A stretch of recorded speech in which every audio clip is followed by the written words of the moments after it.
കുട്ടികളെ, ഇന്ന് 9th standard മാത്സിലെ സമവാക്യ ജോഡികൾ എന്ന 1ാം യൂണിറ്റിലെ പ്രവർത്തനങ്ങളാണ് വിശകലനം ചെയ്യുന്നത്. 4ാം ക്ലാസ് വരെ കണക്ക് ഈസിയായി പഠിച്ച പല കുട്ടികൾക്കും മുന്നോട്ടുള്ള ക്ലാസ്സുകളിൽ അത് ഒരു പ്രയാസമുള്ള വിഷയമായി പറയാറുണ്ട്. അതിന് പ്രധാന കാരണം രക്ഷിതാക്കൾക്ക് അവരെ പഠന പ്രവർത്തനങ്ങളിൽ സഹായിക്കാൻ കഴിയാറില്ല എന്നതാണ്. LP ക്ലാസ്സുകളിൽ എല്ലാ രക്ഷിതാക്കളും കുട്ടികളെ പഠനത്തിന് സഹായിക്കുന്നു. യഥാർത്ഥത്തിൽ രക്ഷിതാക്കൾ തന്നെയാണ് കുട്ടികളുടെ ഏറ്റവും നല്ല അധ്യാപകർ. എന്നാൽ കുട്ടികൾ ഉയർന്ന ക്ലാസ്സുകളിൽ എത്തുമ്പോൾ രക്ഷിതാക്കൾക്ക് അവരുടെ പുസ്തകം പഠിച്ച് പറഞ്ഞു കൊടുക്കാനുള്ള സമയം കിട്ടുന്നില്ല എന്നതാണ് യാഥാർത്ഥ്യം. അതുകൊണ്ട് രക്ഷിതാക്കൾക്ക് പെട്ടെന്ന് നോക്കി പറഞ്ഞു കൊടുക്കാവുന്ന വിധത്തിലാണ് ഈ യൂണിറ്റിലെ പ്രവർത്തനങ്ങൾ ചിട്ടപ്പെടുത്തിയിരിക്കുന്നത്. എല്ലാ രക്ഷിതാക്കളും കുട്ടികളും വീഡിയോ പ്രയോജനപ്പെടുത്താൻ ശ്രമിക്കുക.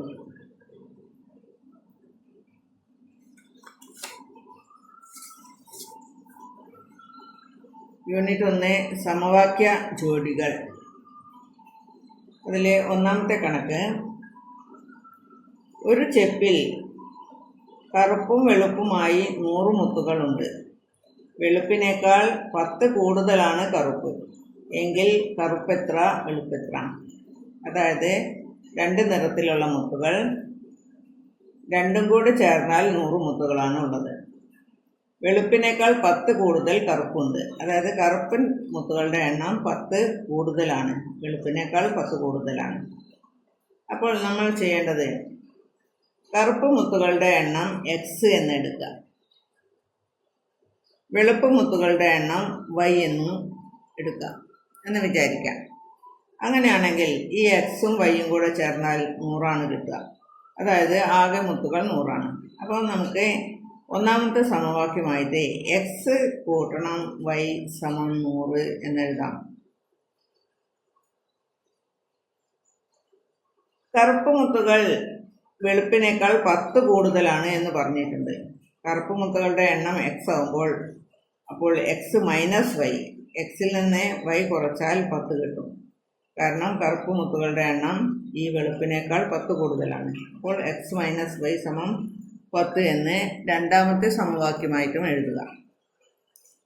ഇനി നമുക്ക് ഇതിലെ ഏതെങ്കിലും ഒരു ചരം 0 ആക്കിയാൽ നമുക്ക് മറ്റേ ചരത്തിൻ്റെ വില കണ്ടുപിടിക്കാൻ പറ്റും. ചരം എന്ന് പറയുന്നത് ഈ അക്ഷരങ്ങളെയാണ്.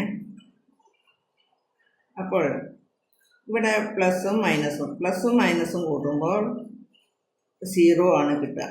അപ്പോൾ നമുക്ക് ഈ 2 സമവാക്യങ്ങളും കൂട്ടിയാൽ ഇവിടെ എക്സിൻ്റെ വില കണ്ടുപിടിക്കാൻ കഴിയും. അതായത് ഇത് രണ്ടും കൂട്ടുമ്പോൾ ഇത് 0 ആയി മാറും. ഇതിൽ ഏതെങ്കിലും ഒന്നിനെ നമുക്ക് 0 ആക്കണം.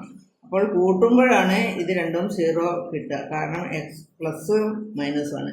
പ്ലസും മൈനസും ചേരുമ്പോൾ കൂട്ടുമ്പോൾ 0 ആയിരിക്കും. അപ്പോൾ നമുക്കൊന്ന് കൂട്ടി നോക്കാം.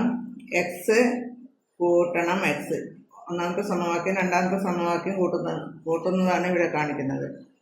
എക്സ് കൂട്ടണം എക്സ് 2x കൂട്ടണം വൈയും കൂട്ടിയാൽ പ്ലസ് വൈയും മൈനസ് y ആണ് കൂട്ടുന്നത്. അപ്പോൾ 0 ഈക്വൽസ് 100നോട് 10 കൂട്ടാം. 100ഉം 10ഉം 110. അപ്പോൾ 2x കൂട്ടണം 0 സമം 110 എന്ന് കിട്ടും. 2x കൂട്ടണം 0 110 എന്ന് പറഞ്ഞാൽ 2x തന്നെയാണ് 110, 0ന് വിലയില്ല. 2x സമം 110. ഇതിൽ നിന്ന് നമുക്ക് എക്സിൻ്റെ വില കണ്ടുപിടിക്കാവുന്നതാണ്. 2 ഗുണിക്കണം x 110 ആണെങ്കിൽ ഈ എക്സിൻ്റെ വില കണ്ടുപിടിക്കാൻ 110നെ 2 കൊണ്ട് ഹരിച്ചാൽ മതി.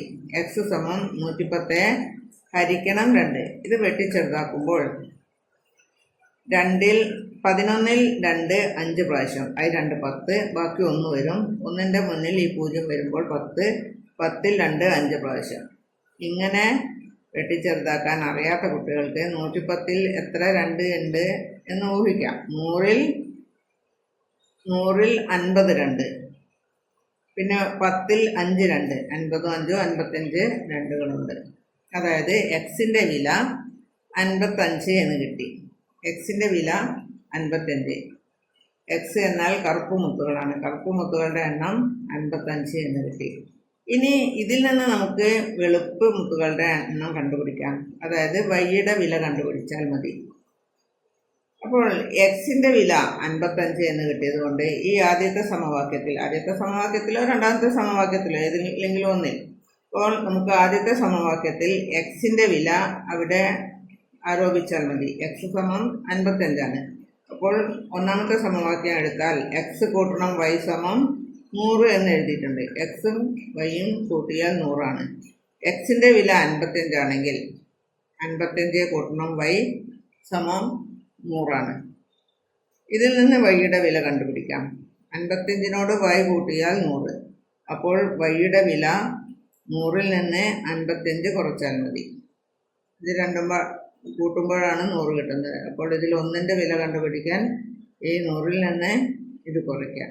100 കുറയ്ക്കണം 55 സമം 45. 100ൽ നിന്ന് 55 കുറയ്ക്കാൻ 100ൽ നിന്ന് 50 കുറയ്ക്കുമ്പോൾ 50. 50ൽ നിന്ന് വീണ്ടും ഒരു 5 കുറയ്ക്കുമ്പോൾ 45. അപ്പോൾ വൈയുടെ വില 45 എന്ന് കിട്ടി. അപ്പോൾ എക്സ് കറുപ്പ് മുത്തുകളുടെ എണ്ണമാണ് എക്സ്, വെളുപ്പ് മുത്തുകളുടെ എണ്ണമാണ് വൈ. അപ്പോൾ നമ്മൾ ഇതിന് താഴെ നമ്മൾ എന്ത് എഴുതണം? കറുപ്പ് മുത്തുകളുടെ എണ്ണം സമം 55, വെളുപ്പ് മുത്തുകളുടെ എണ്ണം സമം 45. ഈ വെളുപ്പ് മുത്തിനേക്കാൾ 10 കൂടുതലാണ് കറുപ്പ് മുത്ത് എന്നല്ലേ പറഞ്ഞത്? 45നോട് 10 കൂട്ടുമ്പോഴാണ് 55 കിട്ടുക. അപ്പോൾ കറുപ്പ് മുത്തിൻ്റെ എണ്ണം 55 എന്നും വെളുപ്പ് മുത്തിൻ്റെ എണ്ണം 45 എന്നും എഴുതി വെക്കണം. ഓക്കെ, ബാക്കി കണക്കുകൾ അടുത്ത ക്ലാസ്സിൽ.